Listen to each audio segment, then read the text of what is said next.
Welcome to this July 2022 presentation about managing the shock of change that inevitably occurs with the arrival now of the all-wonderful, all-meaningful and all-exciting human condition resolved new world for you and for the whole human race.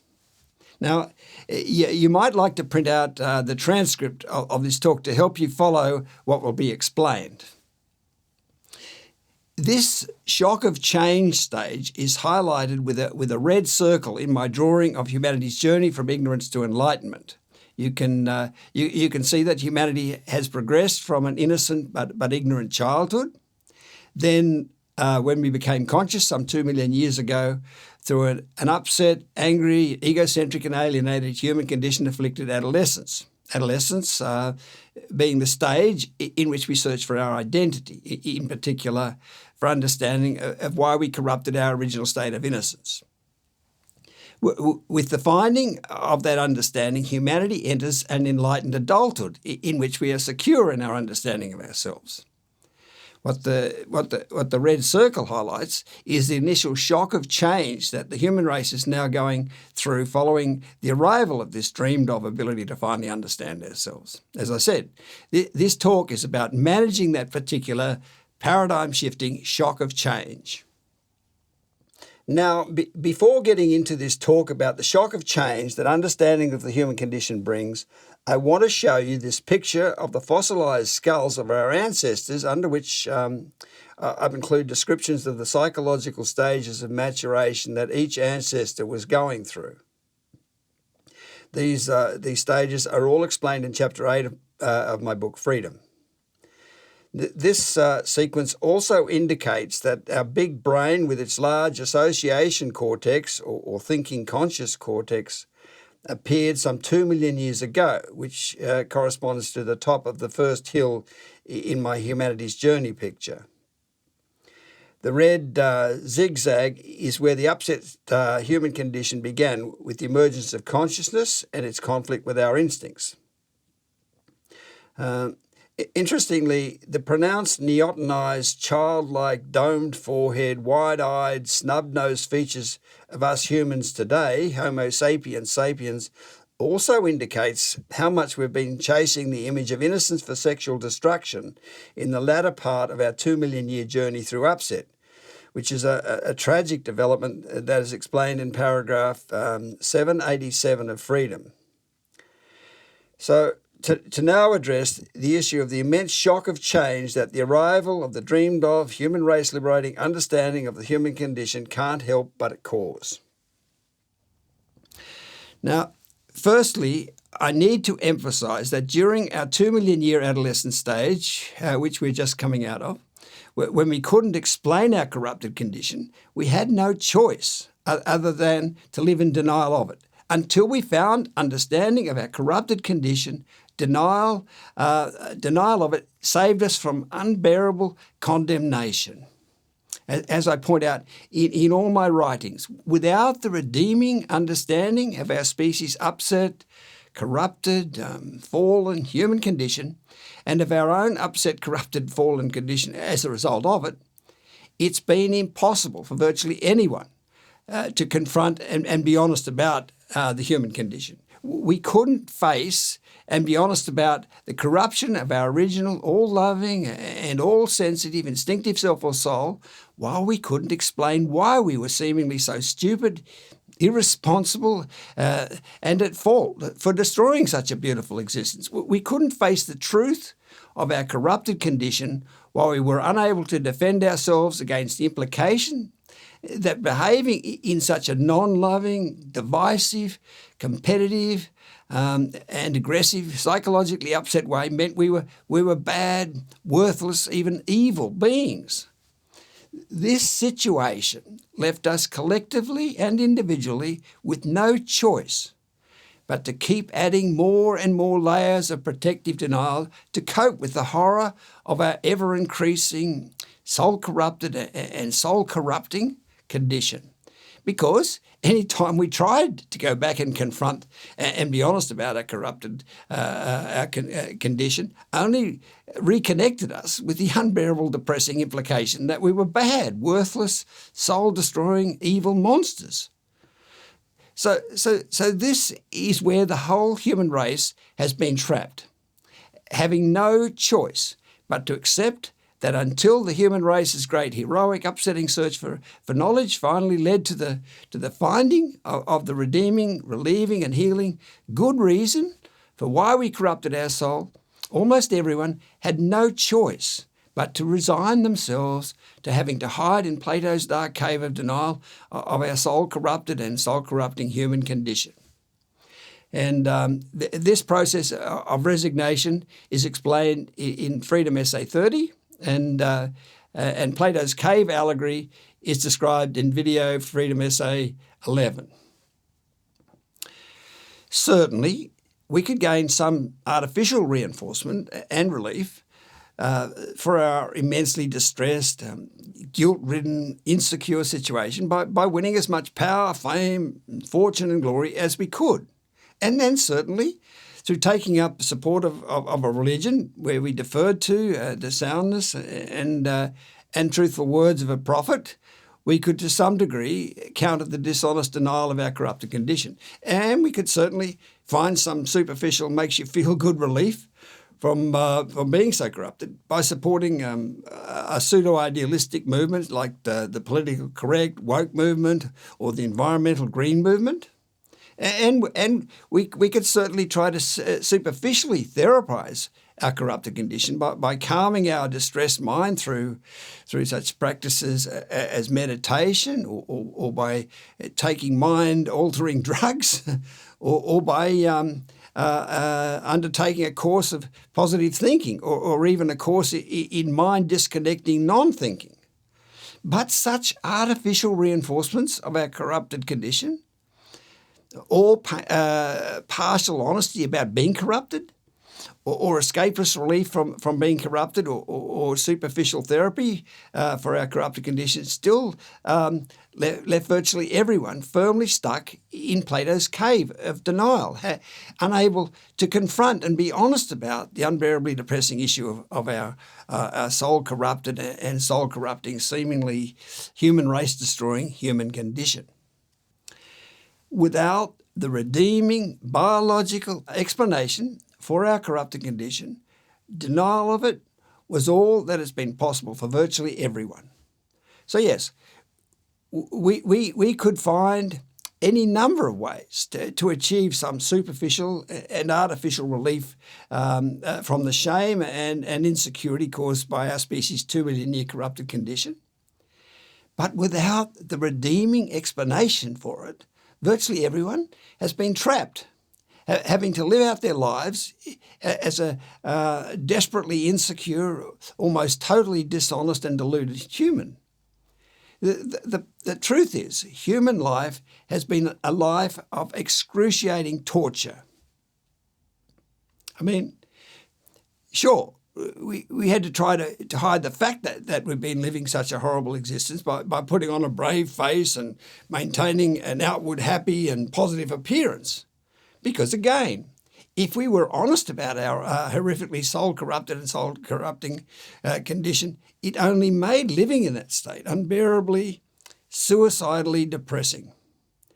Denial has been our stock in trade, our only way of coping. Being stuck in Plato's dark cave of denial and pretense and delusion has been the life virtually all humans have heroically had to endure for some 2 million years. As the essay on resignation explains, during adolescence almost everyone had no choice but to resign themselves to blocking out the truth of their and almost everyone else's horrifically soul-corrupted and soul-corrupting condition. And instead of pretend that they were living a happy, secure, guilt-free, sound, well-adjusted, everything is fine, I'm a good person life. But every child who came into this world of resigned adults knew it was an almost totally dishonest and deluded, seemingly completely mad, extremely soul-destroyed, utterly artificial and superficial world. These pre-resigned lyrics from the young American heavy metal band With Life in Mind reveal the truth about the real nature of our world. So I'll just read them. It scares me to death to think what I have become. So these are the true words of an unresigned adolescent.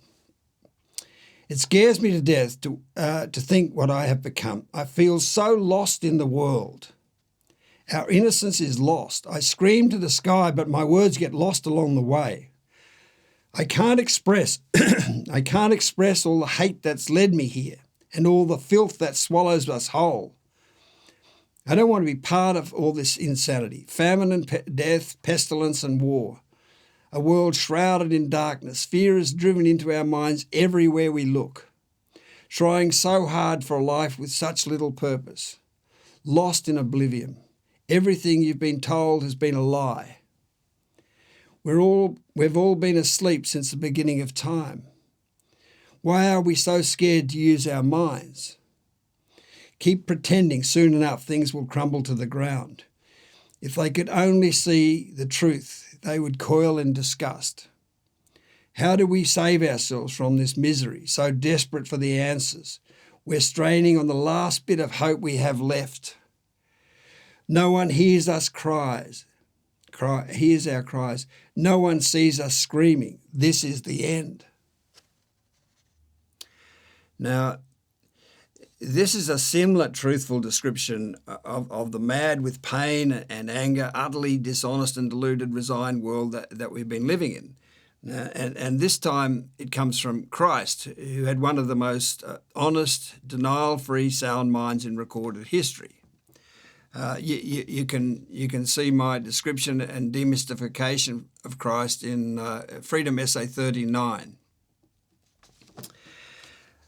Bitterness of the fire that blazes in the bodies of men and in their marrow, kindling in them night and day, and burning the limbs of men and making their minds become drunk and their souls become deranged. Woe to you captives, for you are bound in caverns. So that's another Plato-like reference to being imprisoned in a cave. You laugh, in mad laughter you rejoice. You neither realize your perdition, nor do you reflect on your circumstances, nor have you understood that you dwell in darkness and death. On the contrary, you are drunk with the fire and full of bitterness. Your mind is deranged on account of the burning that is in you, and sweet to you are the poison and the blows of your enemies. And the darkness rose for you like the light, for you surrendered your freedom for servitude. You darkened your hearts and surrendered your thoughts to folly, and you filled your thoughts with the smoke of the fire that is in you. And your light has hidden in the cloud of darkness, and the garment that is put upon you, you pursued with deceit. And you were seized by the hope that does not exist. And who is it that you have believed? Do you not know that you all dwell among those who lie? And you boast as though you had hope. You baptized your souls in the water of darkness. You walked by your own whims. Now, this amazingly honest quote comes from the book of Thomas, which is a recording of a conversation Christ had with one of his disciples called Thomas.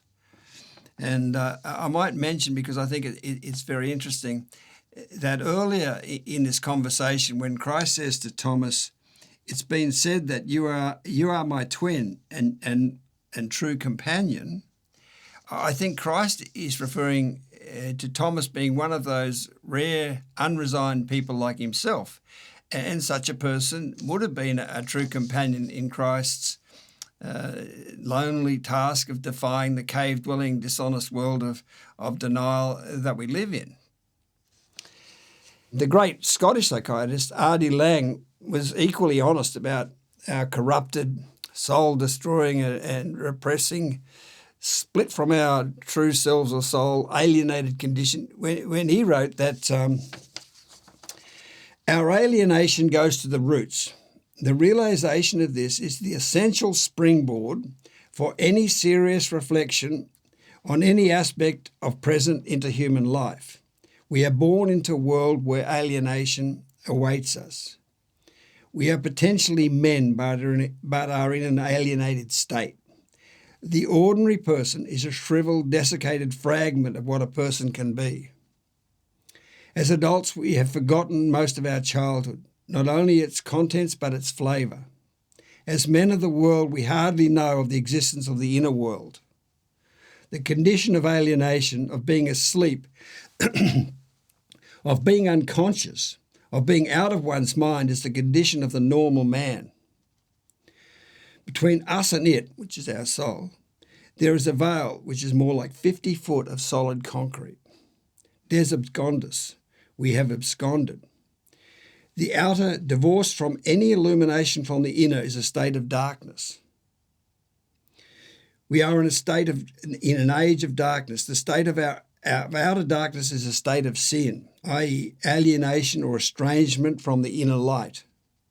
We are all murderers and prostitutes. We are bemused and crazed creatures, strangers to our true selves and to one another. We are dead but think we are alive. We are asleep but think we are awake. We are dreaming but take our dreams to be reality. We are the halt, lame, blind, deaf and sick. But we are doubly unconscious. We are so ill that we no longer feel ill, as in many terminal illnesses.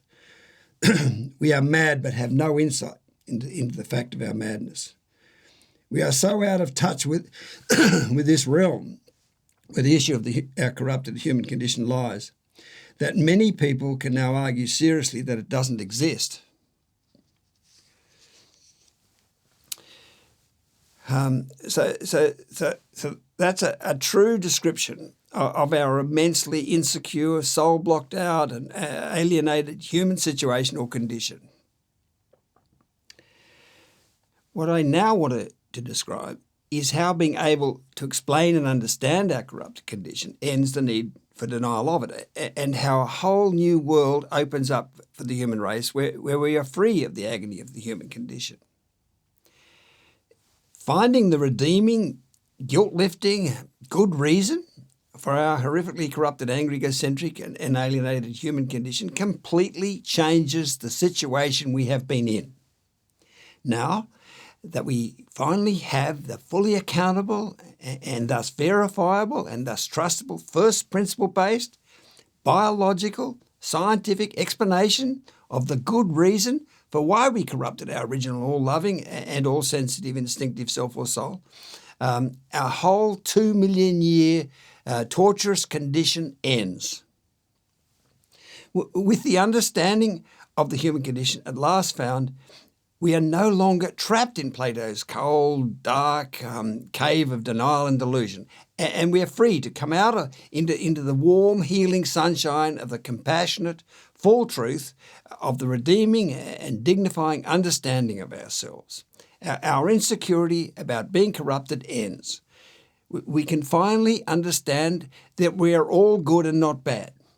And what this means is that all our old artificial, superficial, dishonest and deluded ways of coping are no longer needed. We are free to leave all that fake and in truth horrid practices behind as finished with. We can finally transition from living in a dreadful state of denial and delusion to living in a wonderfully transformed state of freedom from all the dishonesty and delusion that has made human life so fraudulent, mad, destructive and chaotic. In fact, all the in truth extreme shallowness and emptiness and loneliness of that cold and dark, dishonest and deluded, immensely destructive existence is able to be replaced by so much relief, happiness and healthiness now that we will find it's almost too exciting for our bodies to bear. we go from living an existence tortured by the horror of the human condition to a life free of that horror. Basically, we humans now come back to life after having had to endure living in an effectively dead state. As with Life and Mind and R.D. Laing made clear, 2 million years of accumulated upset has left us in a numb, seared, effectively dead state. But we are finally free now from having to live trapped in Plato's deathly dark, deep, cold cave of denial and delusion. The whole human race wakes up from what has in truth been a terrible, terrible nightmare. We are free to all come back to life now. The great transformation of the whole human race is on.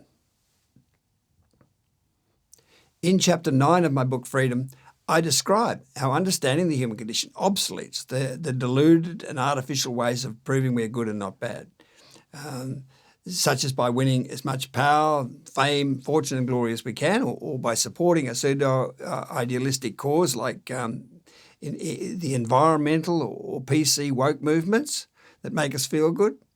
So these ways of living are obsoleted, which allows everyone to take up a fabulously relieving and healing transformed way of living, where you live in support of the redeeming understanding of the human condition. While Chapter 9 of Freedom gives an overall description of how this completely wonderful transformation takes place, video essay 33 provides a specific description of how to let go and leave that old insecure, have to prove you're good and not bad ways of living and adopt a new human condition-free, transformed way of living where you can live a fabulously meaningful and joyous life in support of the redeeming understanding of our corrupted condition.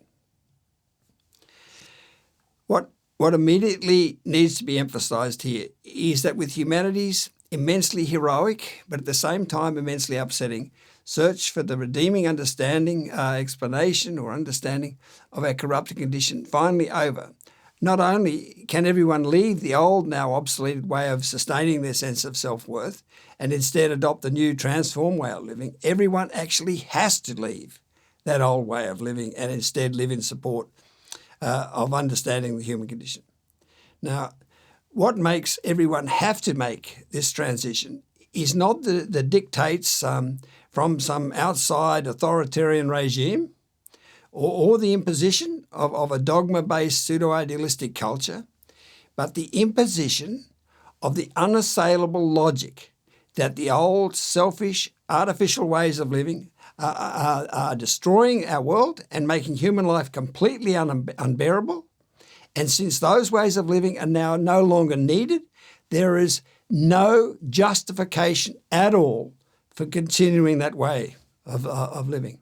Adopting the transformed way of living is what everyone can and therefore has to do to save humankind.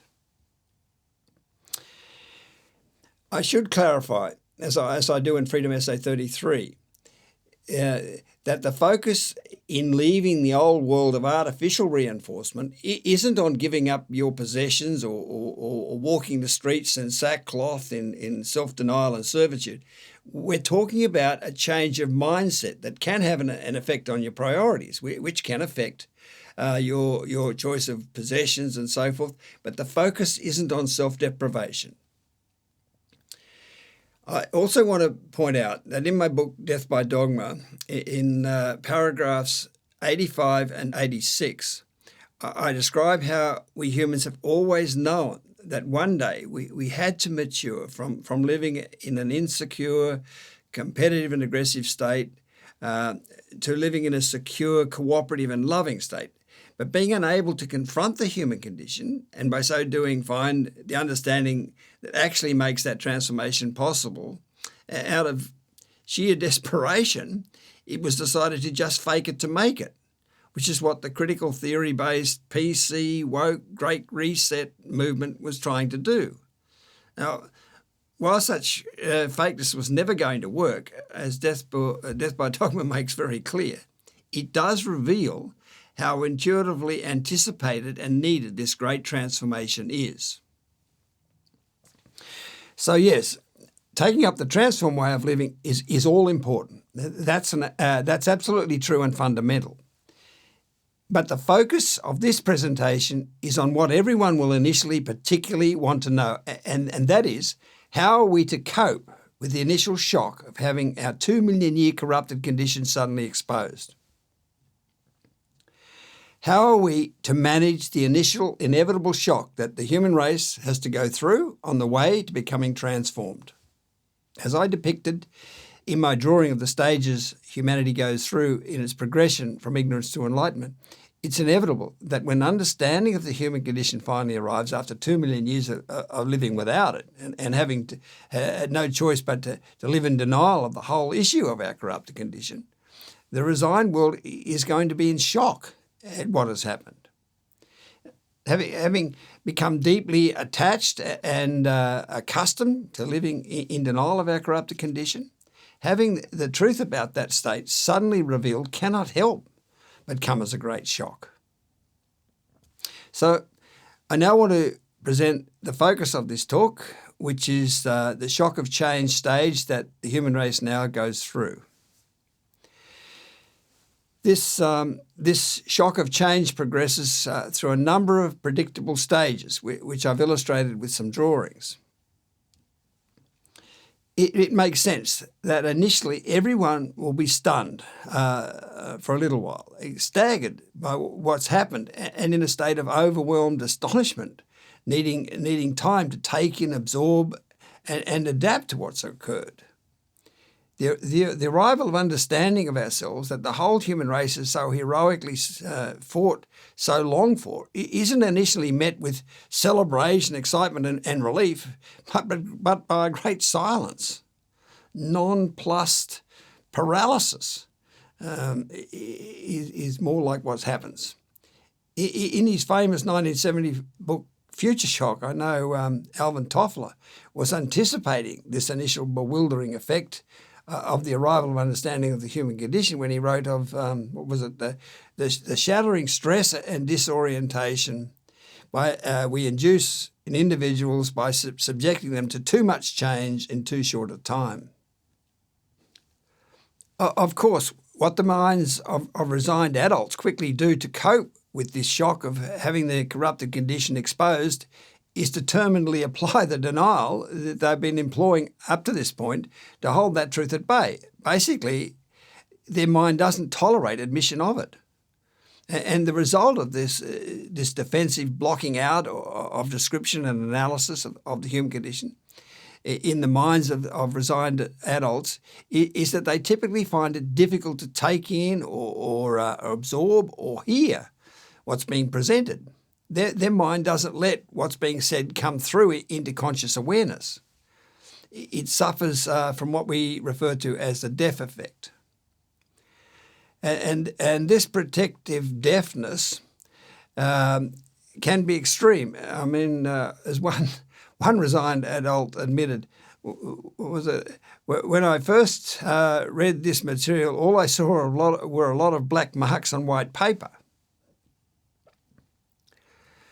Since this denial is happening unwittingly, subconsciously, because the surface conscious mind obviously doesn't want to recognise and admit that it's being defensive, the surface conscious mind's natural response is to blame the presentation for its inability to hear it.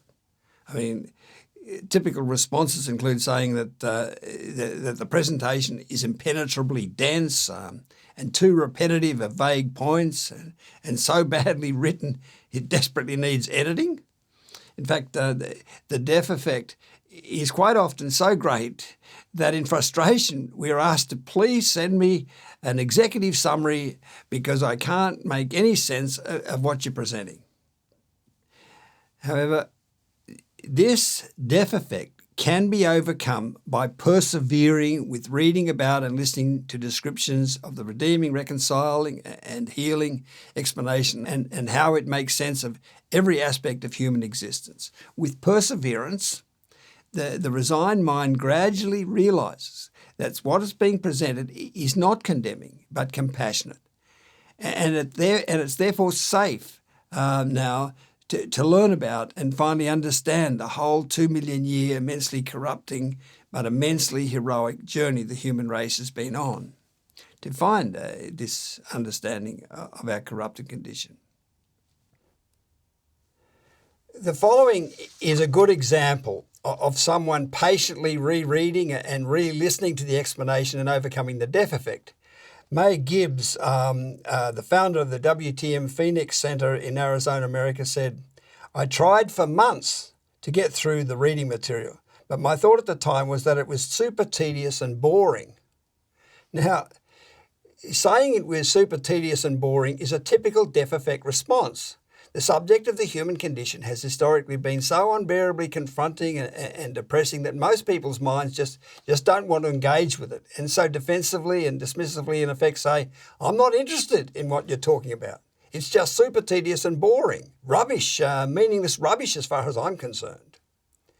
Now, significantly, when May Gibbs persevered listening to and reading the information and eventually got through the deaf effect, she said, "I find it laughable now how deaf I was, because here I am today obsessing over the freedom essays, videos and Facebook group posts. It has brought such peace to my life and I have a burning desire to get it to whoever will listen." Okay, and this is another comment about how perseverance overcomes the deaf effect. It's from Melinda Greenacre on the WTM's Facebook group. She writes, "Hello, I'm a first-time poster. Something weird is happening that I thought I'd share. I first came across this book, Freedom, in 2017 when I downloaded the free version, but I couldn't get past the first few pages. Then during the lockdown in 2020, I bought the paperback version for myself and my dad, but still couldn't get through the first couple of pages. It just didn't make any sense.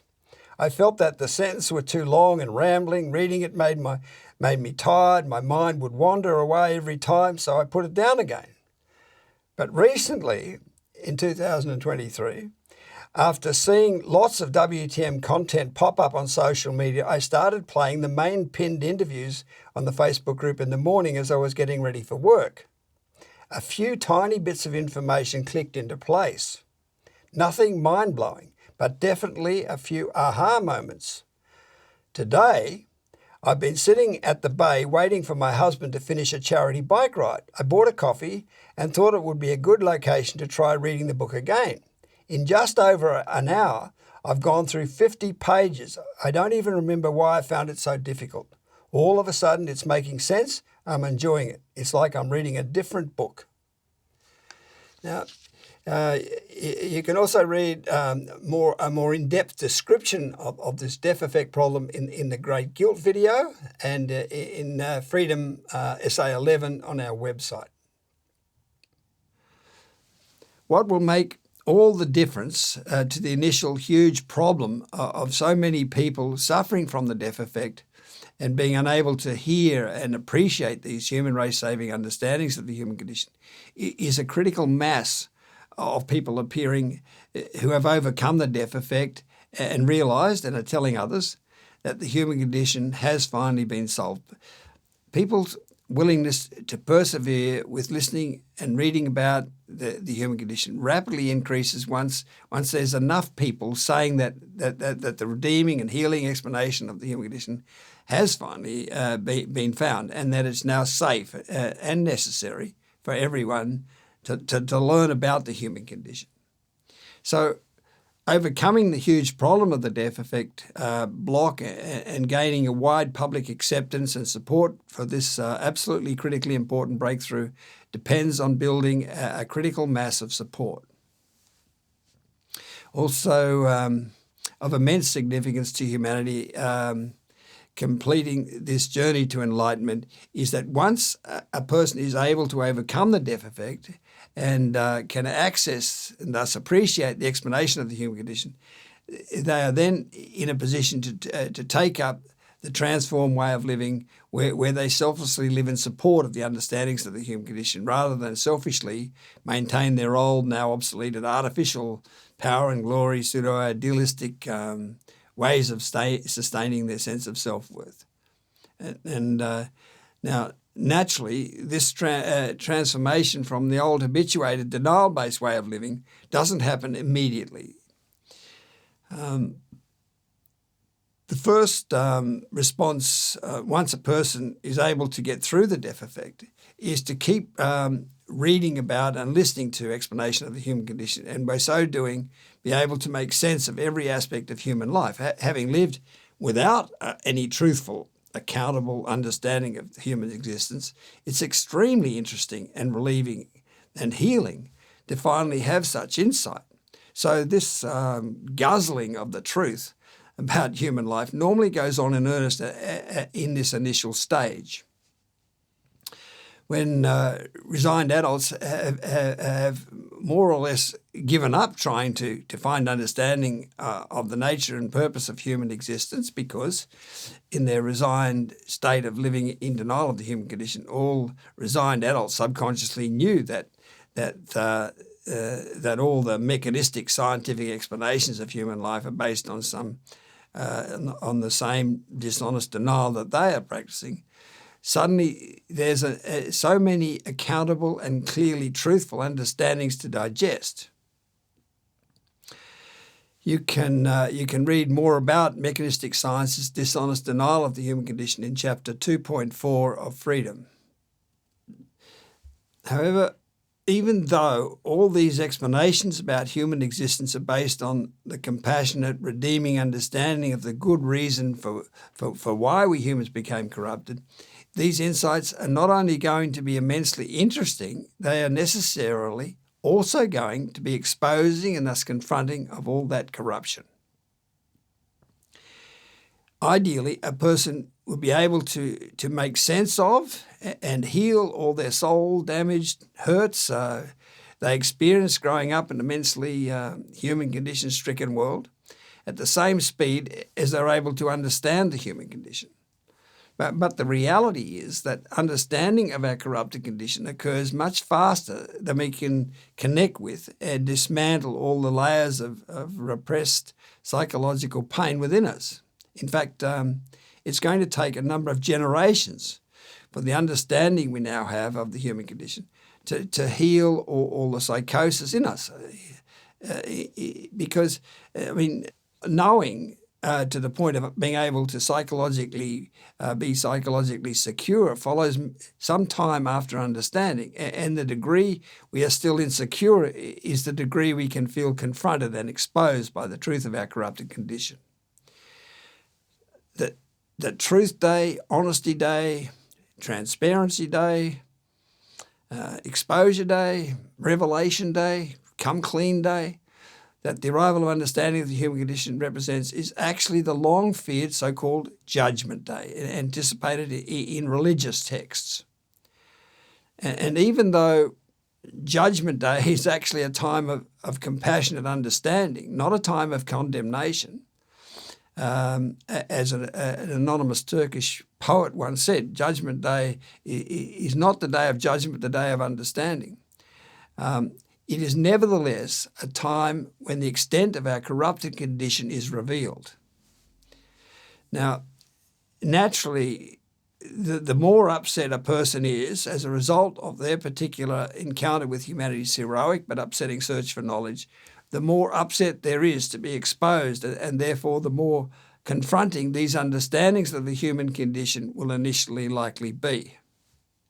Even though upset has now been explained as an immensely heroic condition, and that everyone is equally good and worthwhile, this shock of the sudden exposure of our upset condition can initially cause almost everyone, but the more upset in particular, to want to defensively retreat back into the habituated safety of Plato's dark cave of denial.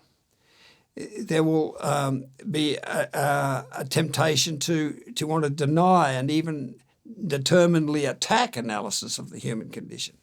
Indeed, we in the WTM have had to endure decades of this malicious and often ruthless attacks upon us and our project of delivering these human race-saving understandings of the human condition, which these attacks you can read about in the persecution of the WTM essay. However, since this understanding of the human condition is what is desperately needed to save the human race from terminal alienation and extinction, retreating back into denial of all the fully accountable, truthful understandings is not a viable option for anyone. So that leaves the question of how then is the upset human race, the more upset in particular, supposed to cope with the exposure? The obvious answer is that everyone needs to assess how much of the truthful explanation of the human condition they can cope with and avoid confronting more of it than their degree of soundness of self can cope with. Now, what this means is that the process of hearing and reading about the truthful explanation of all aspects of human life that is now available has to be tempered by how much truth a person can cope with. Guzzling this information can be dangerous. The reality is that everyone only needs to investigate these explanations of the human condition sufficiently to verify that they are the truthful explanations of the human race, that the human race has been so desperately in search of, and then avoid confronting and investigating them beyond what their security of self can cope with. On reaching that point, what each person needs to do is change their focus from studying the understandings to supporting them. Everyone should verify the truth, then support it at a comfortable distance from it. And living in support of these human race saving understandings, is a completely satisfying, meaningful existence. So there's no particular negative or penalty or downside in not overly studying them. In fact, the transformed way of living, where you focus on living in support of these understandings, these world-saving understandings, is so exciting and fulfilling that, as I said earlier, it's almost more than our body can cope with. So the transformed way of living or state serves two purposes. It's how we leave the old selfish, now human race destroying artificial way of sustaining our sense of self-worth, and it's how we avoid overly studying the explanation of the human condition.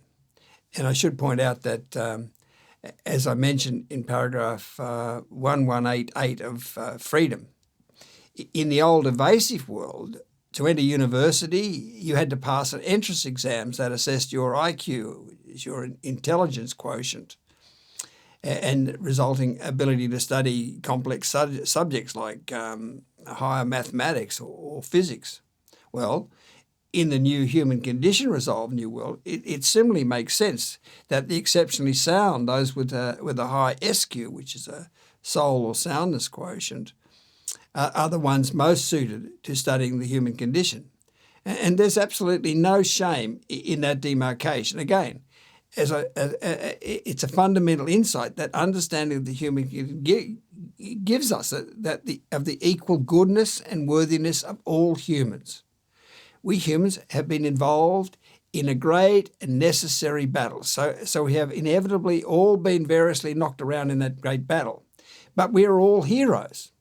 With those who don't have a high SQ, arguably the greatest heroes, because they must have been involved in the thick of the battle during the infancy and childhood. So exposure of our corrupted condition can be managed, and it should be pointed out that the human race would not have been so determinedly live so determinedly to find understanding of our corrupt condition if we didn't believe we would be able to cope with the exposure of it when it was found. I mean, so many of our songs that anticipate our freedom from the human condition are songs of rejoicement, and they wouldn't be so joyful if we thought that freedom couldn't be coped with. I know Freedom Essay 45 has lots of songs about the joyous anticipations of our freedom from the human condition. Another problem that develops as people digest these understandings of the human condition is what we refer to as the Mexican standoff. This is where a person knows and accepts that the explanation of the human condition is true, but struggles to let go of their old, now obsoleted, and now extremely selfish, destructive and dangerous ways of sustaining this sense of self-worth, and instead adopt the new transformed way of living. People can feel stuck between not wanting to retreat back into denial, but not yet being able to appreciate enough the immense importance and exhilarating benefits of taking up the transformed way of living. I think it's FAQ 1.23 provides a powerful description of the problem of the Mexican standoff.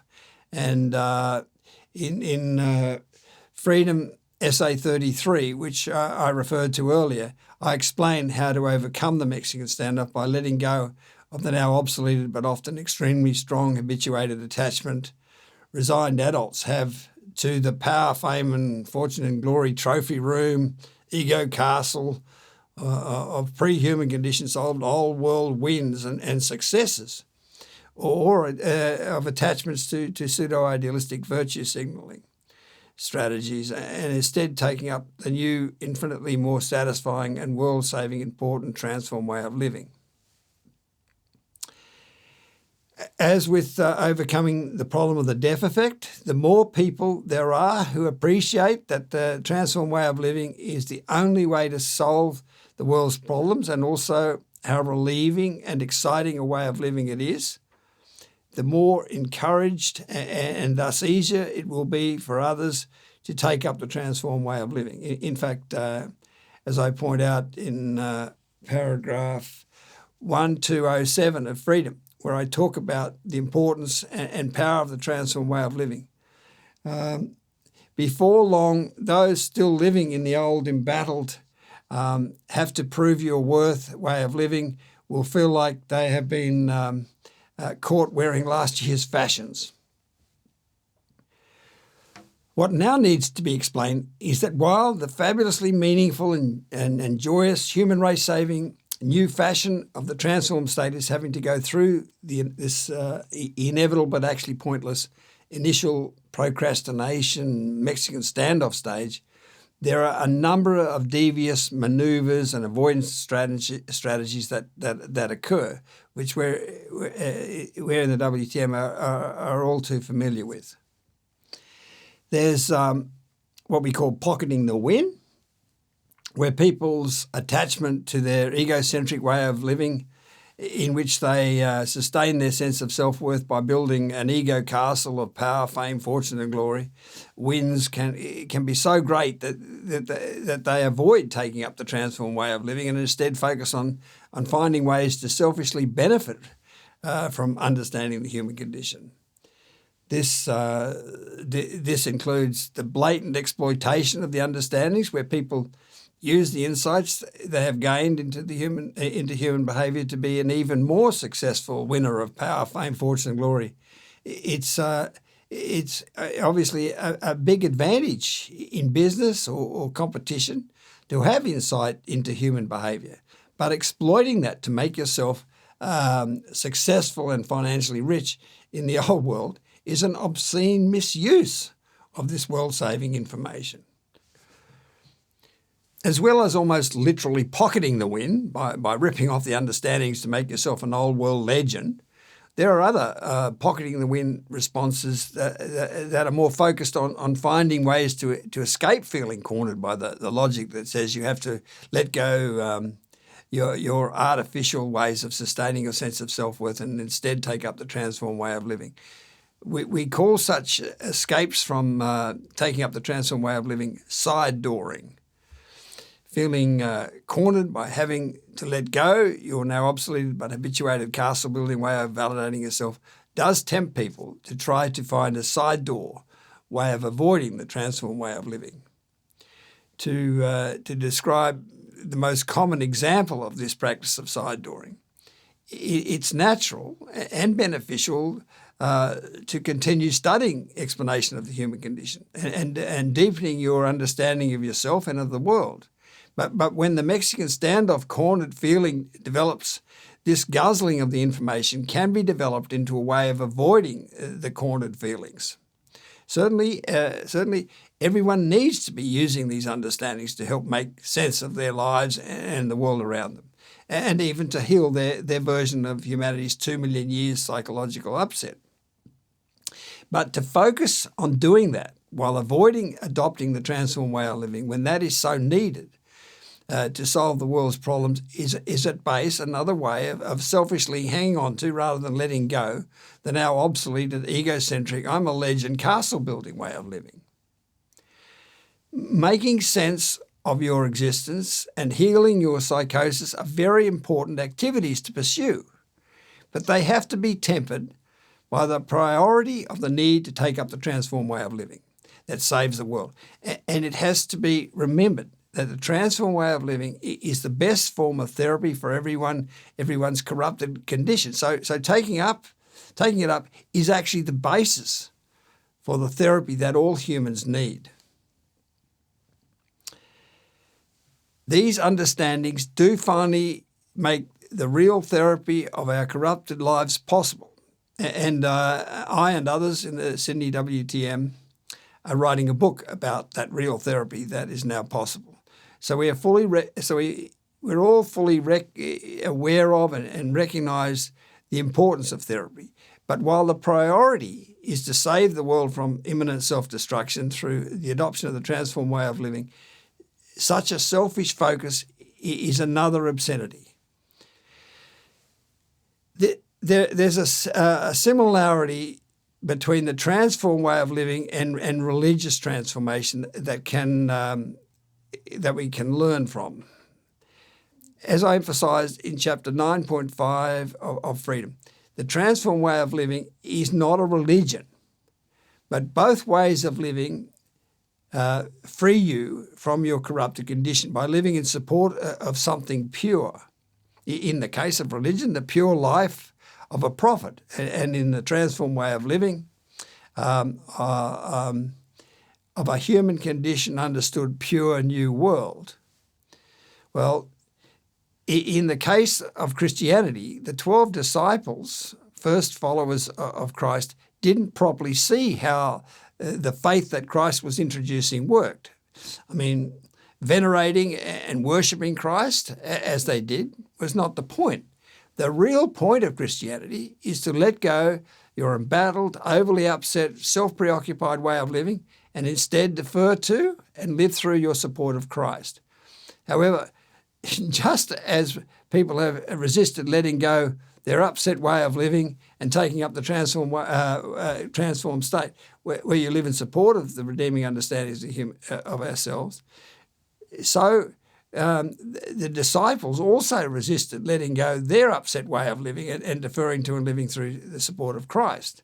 They complained that this is hard teaching. Who can accept it? It was actually St. Paul who came along afterwards, who realised the immense fall off your donkey relief that living in support of Christ rather than in the way your corrupted condition wanted you to live was how Christianity works. The disciples loved the soundness of Christ, just as people love the sound understandings of the human condition. But it is living in support of the understanding of the human condition that transforms your life and saves humankind. Unless you take up the transformed way of living, you are not making proper use of being able to understand the human condition. The truth is that the various pocketing the wind strategies are stupid ways to live, given the world-saving importance and phenomenal excitement and satisfaction of taking up the transformed way of living. So pocketing the wind is not an attitude that will be popular for long. There are other ways of avoiding the subconscious Mexican standoff feeling of being exposed and cornered by these understandings that dictate you have to leave behind your power, fame, fortune and glory, castle building or your pseudo-idealistic ways of feeling good about yourself and take up the transformed way of living. These include finding supposed faults with myself or the WTM, such as saying, since Jeremy isn't resigned, he can't properly appreciate the lives of people who are resigned. So I know better, and this is what everyone should do: follow me. There's the strategy of siding with the angels, as we call it, where you delude yourself you're an innocent person, uncorrupted by the human condition, and so don't need to become transformed. There's the ship at sea arrogance, where people who have managed to largely avoid resigning to living in denial of the human condition during their adolescence, those who refuse to pull into a port to escape the storms out at sea, as it were, that confronting the human condition causes. These people can feel so righteous and even innocent for not having resigned that they are not humble enough to admit their insecure egocentricity and resulting need to be transformed. Freedom Essay 60 has a good description of the ship at sea arrogance problem. Other avoidance strategies include saying these ideas aren't original anyway, and I had already come up with these ideas. And for supporters of the New Age politically correct woke movements, deludedly saying it's nice to have you join us in creating a compassionate world. Clearly, what is needed in this early shock of change stage, where all manner of procrastinations, exploitations and avoidances inevitably occur, is for exceptionally gifted, clear-sighted, St. Paul-like individuals to appear who are able to lead the way to a world where everyone is enjoying the all-meaningful and all-exciting transformed way of living, which is illustrated in the drawing of humanity's journey from ignorance to enlightenment by the person excitedly running to the all-wonderful transformed world. WTM founding member Anthony Tony Gowing and many other WTM founding members and WTM Centre members closely behind him is just such a leader of this great breakout for the human race from the fast-looming threat of terminal alienation and extinction of our species into a warm, sun, in other words, understanding-filled, transformed state of unimaginable relief and happiness. You can read and hear Tony Gowing's inspired teachings about the transformed way of living in the transformation section of our website. Okay, so finally, humanity is coming back home to peace, happiness, soundness, and sanity. I just thought it might be helpful to conclude this presentation with a summary of the human journey using the caricatures I've drawn over the years for all the different stages in our species and in our own immensely heroic journey. All these stages are described in Chapter 8 of Freedom. This first drawing of a mother and child symbolises the nurturing love indoctrination process that created our cooperative and loving moral soul and formed the original fully integrated state our ancestors once lived in, as depicted in this second drawing of the three people hugging each other. This next drawing illustrates how, when we became conscious some 2 million years ago, our original cooperative and loving instinctive self, the voice or expression of which is our conscience, in effect criticised our self-managing conscious mind's necessary search for knowledge, which upset us and caused us to become defensively angry, egocentric and alienated, sufferers of the guilt-stricken, depressing state of the human condition. This next drawing shows us trying to understand why we corrupted our soul and became sufferers of the agony of the human condition. Then, unable to understand why we had fallen from grace, in other words, become corrupted, we eventually, from about 1.5 million years onwards, or about 15 years of age in the case of our individual lives, began to resign to having to live in denial of our corrupted condition and take up a life seeking the artificial reinforcements of power, fame, fortune and glory to sustain our sense of self-worth. These next two drawings show how this defensive, angry, egocentric and alienated way of living developed more and more as our heroic search for knowledge, ultimately for self-knowledge, understanding of our corrupted condition, continued. The first image describes materialism like fast cars and so forth, serving our need for escapism and ego reinforcement. This second image shows upset developing to the extent that we become extremely egocentric and in need of artificial reinforcement and defensive responses to any perceived criticism. This next drawing shows how upset eventually became so extreme that we adopted all manner of artificial, pseudo-idealistic, feel-good, virtue signalling ways of escaping feeling that we were bad and unworthy. Eventually, disillusionment with the dishonest, deluded, pseudo-idealistic life forced many to return to the earlier soul-corrupting but knowledge-finding, power, fame, fortune and glory hunting to sustain your self-esteem, which only led to even greater levels of upset, which is the hollow, no soul left at all extreme state of upset. The overall situation the human race had then arrived at was the completely alienated and mad state it has now ended up in. But then, on the threshold of terminal alienation and the extinction of our species, humanity's heroic efforts to accumulate knowledge has finally led to the finding of the reconciling, redeeming and healing understanding of our corrupted condition, which obsoletes all our old artificial power, fame, fortune and glory ways of sustaining our sense of self-worth. The initial problem the arrival of this dreamed-of understanding faces is that we've been living in such fear and denial of our corrupted human condition that we struggle to take in or hear the redeeming and liberating explanation of it.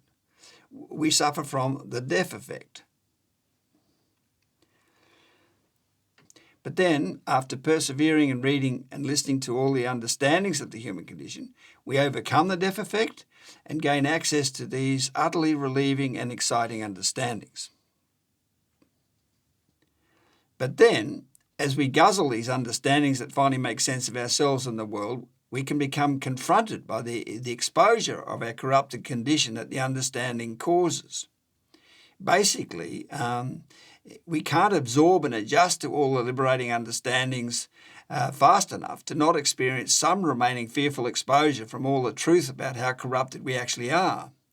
In other words, while this exposure day or judgment day is actually a day of compassionate understanding, not a day of condemning judgment, there is still a potential to feel a degree of difficult self-confrontation. The solution to cope with that exposure is to not overly study the information more than our degree of soundness of self can tolerate.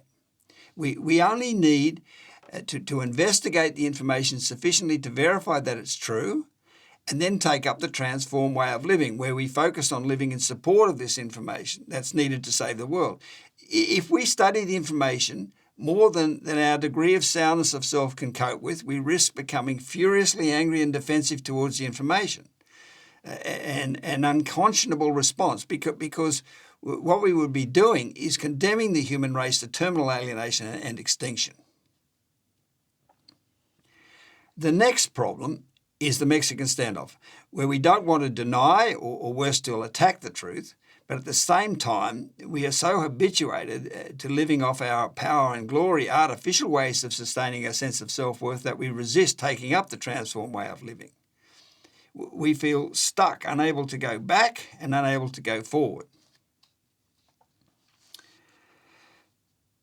In fact, this Mexican standoff can tempt us to pocket the win, as we call it, focus on benefiting from being able to understand ourselves and the world rather than focus on taking up the transformed state where we live in support of this understanding that alone can save the world.